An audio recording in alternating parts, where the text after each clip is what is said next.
শুভ সকাল রাজশাহী। কাকডাকা ভোরে রাজশাহী এসে পৌঁছালাম। তো এখন আমরা পদ্মার পাড়ে যাব।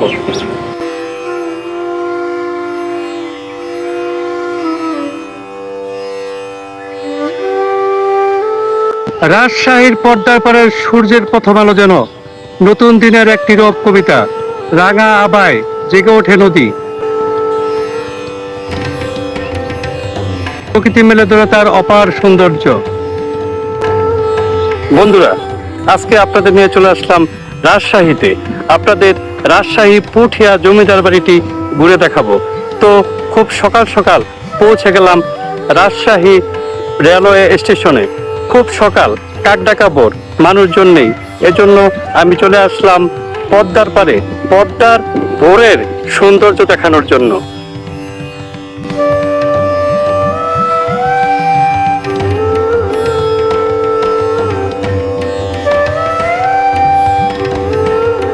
বন্ধুগণ, বাস থেকে নামতেই পুঠিয়া লেখা সাইনবোর্ডটি চোখে পড়লো।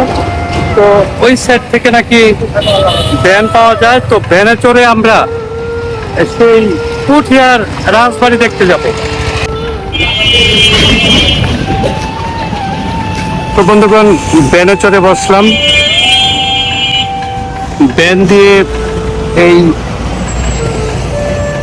লস্কর খান সড়ক দিয়ে আমরা পুঠিয়া রাজবাড়িতে যাচ্ছি ভ্যানে চড়ে। ভ্যানের ভাড়া নিবে মাত্র 10 টাকা। তো যখন আমরা এই জায়গায় পৌঁছালাম তখন ঘড়িতে বাজে 15 মিনিট। তো বেশি মাত্র 1 কিলোমিটার পথ পাড়ি দিলে আমরা আমাদের কাঙ্ক্ষিত গন্তব্যে পৌঁছে যাব। কয়টা বাজে খোলা পাবো? 8:30। আপনার নাম কি চাচা? হ্যাঁ, শহীদুল। তো ভ্যান চালক শহীদুল চাচা আমাকে একটি মূল্যবান তথ্য দিলেন যে এখন নাকি খোলা পাওয়া যাবে না, কারণ এখন সকাল 7:15। 8টা সাড়ে 8টা থেকে নাকি মেইন গেট খোলা হয়। প্রকৃতির নয়নাভিরাম সৌন্দর্য দেখতে দেখতে আমরা পুঠিয়া রাজবাড়ির দিকে এগোচ্ছি। যতই এগোচ্ছি ততই শরীর একটা শিহরণ যাচ্ছে।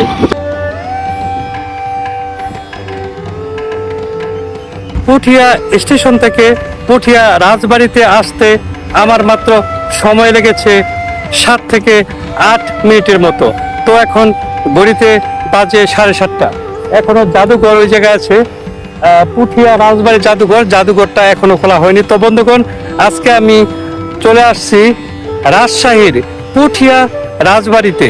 তো আজকে আমরা জানবো এই পুঠিয়া রাজবাড়ি কে নির্মাণ করেছেন, কত সনে নির্মাণ করেছেন এবং কেন নির্মাণ করেছেন, এই সমস্ত তথ্য অনুসন্ধান করার চেষ্টা করব।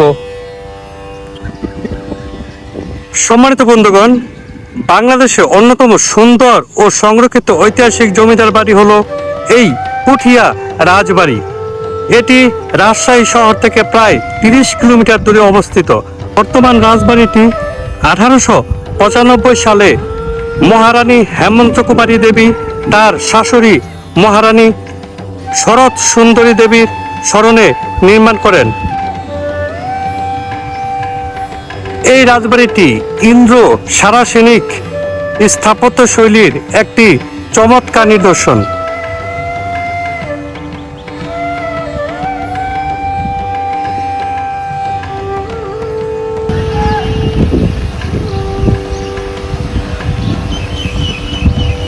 ওনারা তো যখন বেশ ভাগাভাগি হয় তখনই চলে গেছে রাজা। আর ওনার এক নাতি আছে, সেই নাতি হলো থাকে আমেরিকার ডাক্তার। উনি মাঝে সাঝে এর আগে 3 বছর আগে আসছিল, 3-4 বছর আগে আসছিল, এসে ঘুরে ঘুরে চলে যায়। এই এছাড়া এগুলো এখন প্রত্নতত্ত্ব বিভাগ দেখাশোনা করে, যেটা শিব মন্দির, গোবিন্দ মন্দির সবকিছু প্রত্নতত্ত্ব বিভাগের আওতায়।